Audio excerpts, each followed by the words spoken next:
mentioned having a why. Yeah. Now, so what was your why, or what is your why? What is your why basically? That's a big question. Um, my why for game development is layered, and it's it goes beyond game development itself. Okay. Um, to answer the question of why, I have to go back to the question of why not. Why not Android development? Right. Android development is a classic software engineering field, and I was good at it.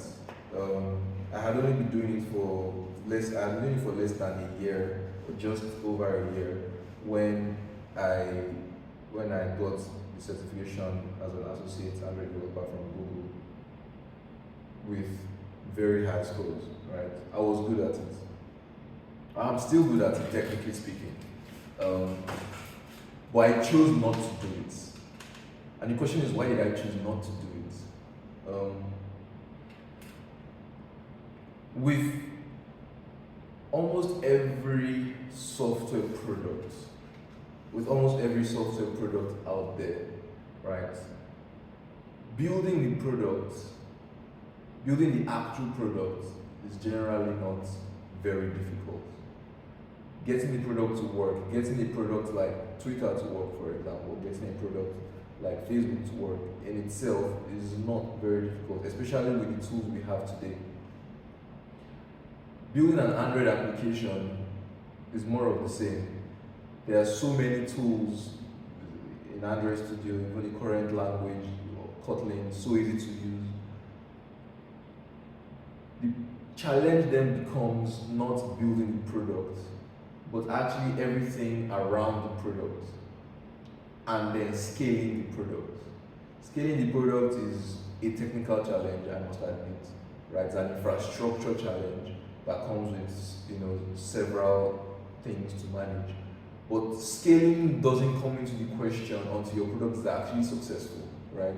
When your product is successful and then you're getting users upon users, then scaling becomes a challenge, and then you have to get skill engineers that can create your infrastructure.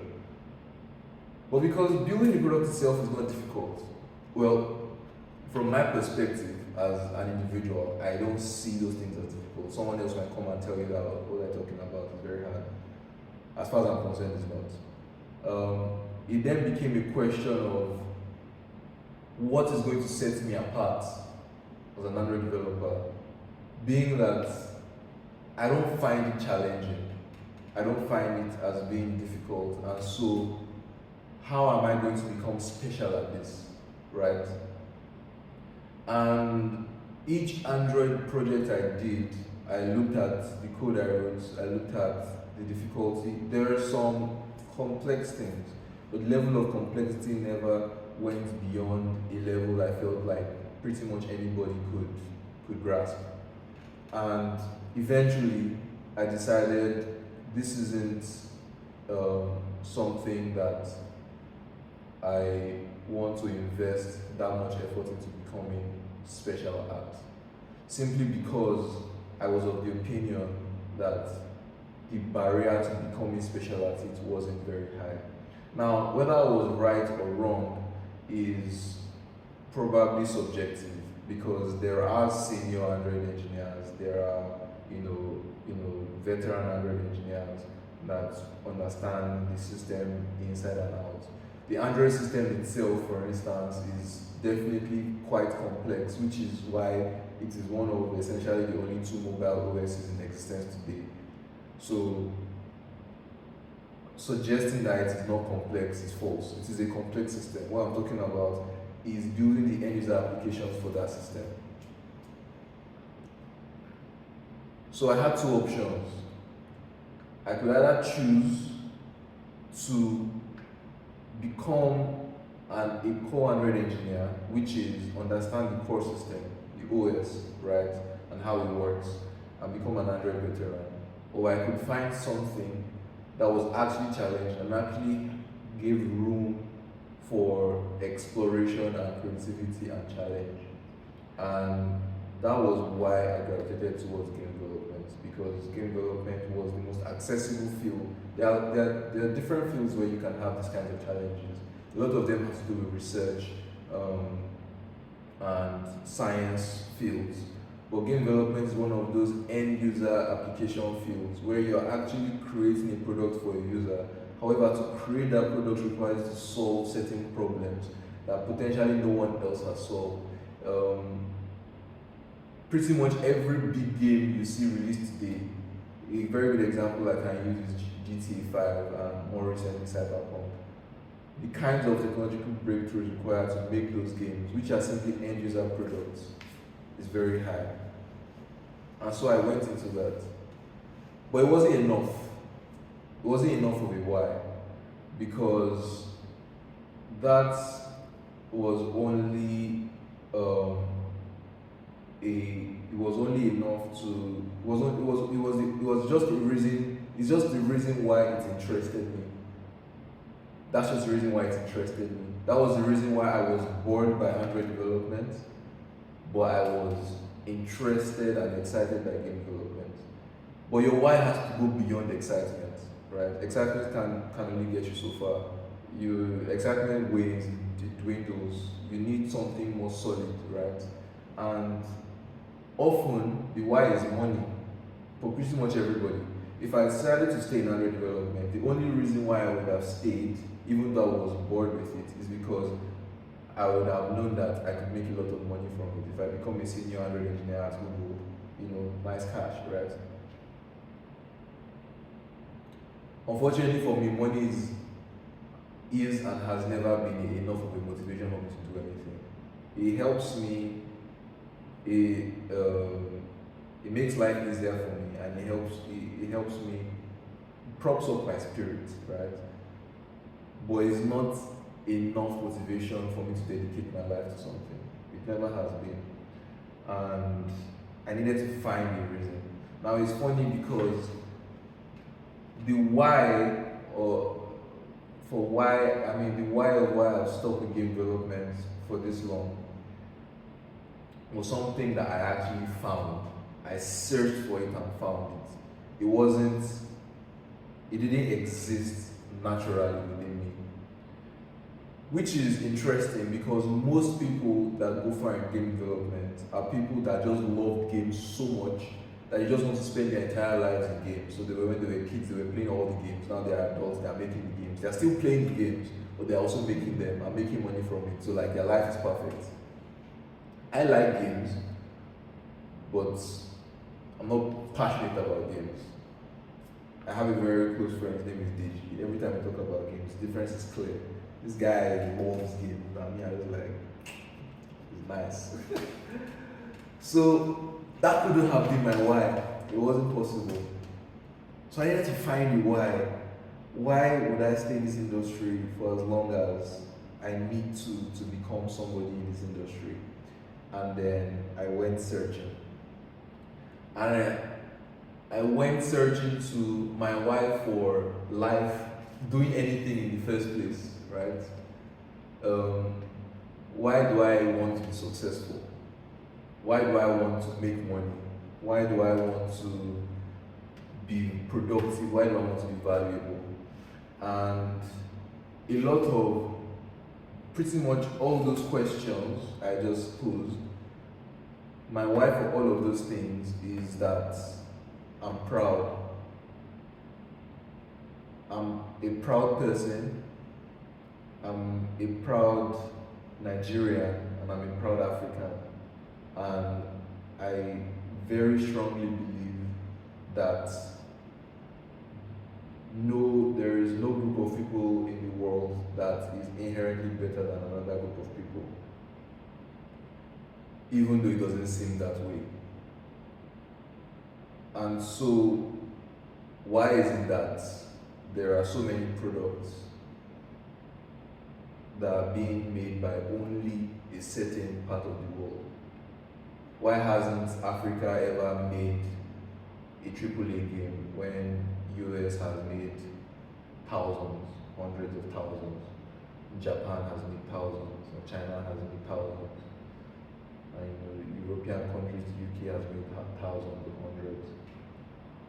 And no African country, not one single African country can boast of one single AAA game. Over 1 billion people in the continent. How does that make sense? We've been able to make websites, we've been able to make applications, we've been able to make different things. But we've not been able to make a video game. And games are software. You understand why we can't make hardware?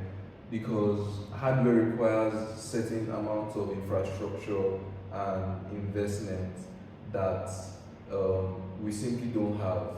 Our economy has been pilfered, it has been destroyed by our leaders and by foreign actors. And it's very far-fetched to ask any African country to, for instance, produce a microchip. It's near impossible. The kinds of precision equipment, large infrastructure, very complex, robust infrastructure you need. Infrastructure that the countries I'm talking about, the first world countries, were able to develop over basically what is essentially, centuries, if we want to actually go back to the beginning. And even if we talk about recent history, we're still talking about decades, right? Infrastructure that has actually been in the works since the First World War. And then you want to ask a country that can barely feed itself to make that kind of infrastructure. It's far-fetched, right? But software isn't like that. Software is a product that one person can sit down in front of their computer and build. If you bring a group of 5 capable people and give them computers, they should be able to produce quality software. And we've seen that happen. We have good software. We have Piggyvest. We have Cowrywise. We have, whatever, different ones. I mean, we have payment platforms. We have, Aboki FX, Grey. We have websites. We have Naira. We build software, but we've not built a game. And you then ask the question: is it because we don't want to, or is it because we can't? And the rest of the world is pretty much convinced it's simply because we can't. And it seems to make sense that we can't, because if we could, we would.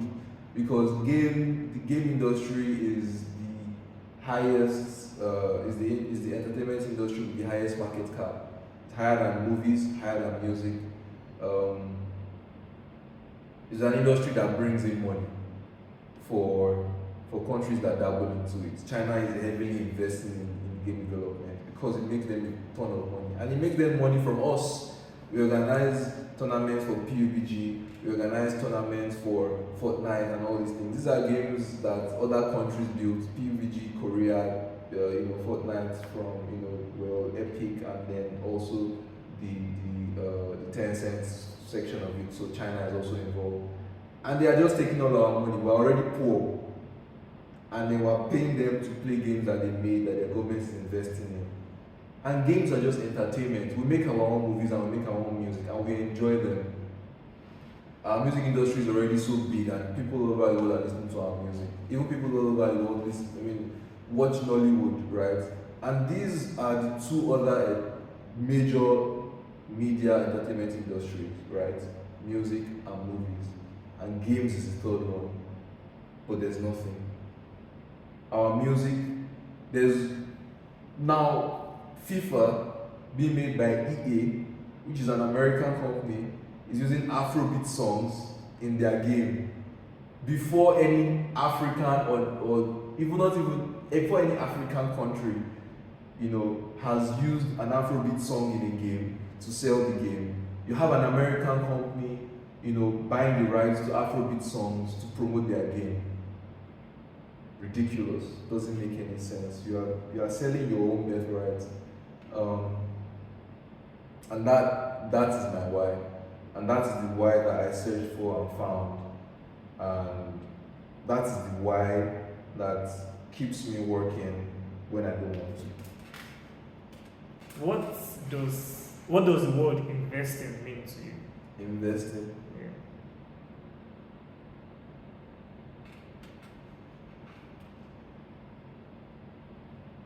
think of investing as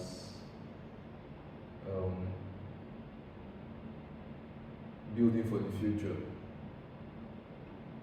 I think of investing as doing things now, doing small things now,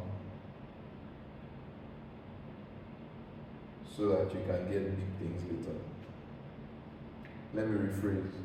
Sacrificing small things now so that you can get big things later. Rephrase again. Sacrificing relatively small things now so that you can get relatively bigger things later. That makes sense. What is the favorite project you've worked on? Your favorite game project you've worked on? Is a simple game I built for. It's a game I built for a Nigerian company.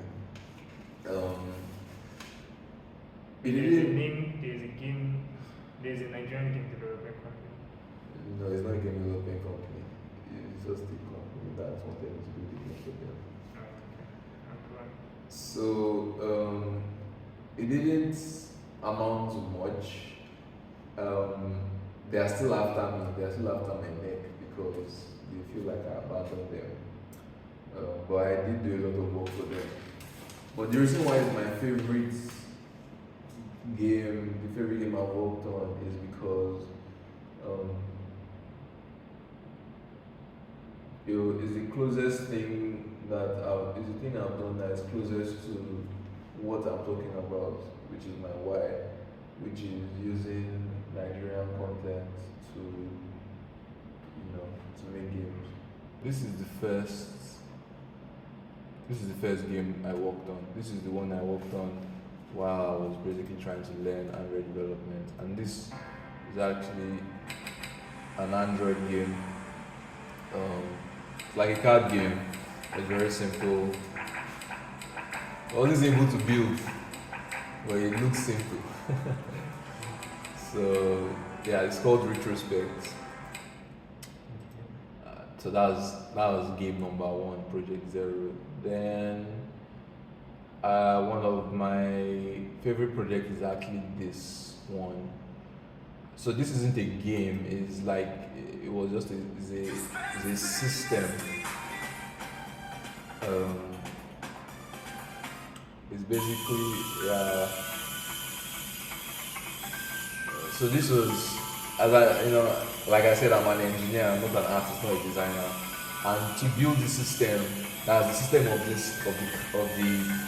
vehicle or whatever you call it, required quite a bit of work, which was appreciated by other engineers. So yeah, I like this one. Using it to write and all these things. Then there is this, which is the one I worked on for the Nigerian company. So the racing game, and yeah. So this is the last project I built on my own. So at this point, I had more skills. I knew what I was doing, and it looks better than the others, in short.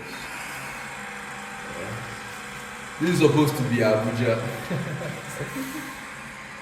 So the frame rate is to be okay. That's moving right now. So that's supposed to be the Abuja city gate. It's not showing very well. Oh yeah, I can see. Yeah, so and then you can see exactly that's the car company. So that was the sponsor of the game. So yeah, that was pretty much it. What's up guys, we've come to the end of this video. I hope you've been able to learn a thing or two about game development, and if you haven't liked the video, make sure you like, make sure you subscribe, make sure you share to your family and friends who are interested in learning about game development. See you guys next time.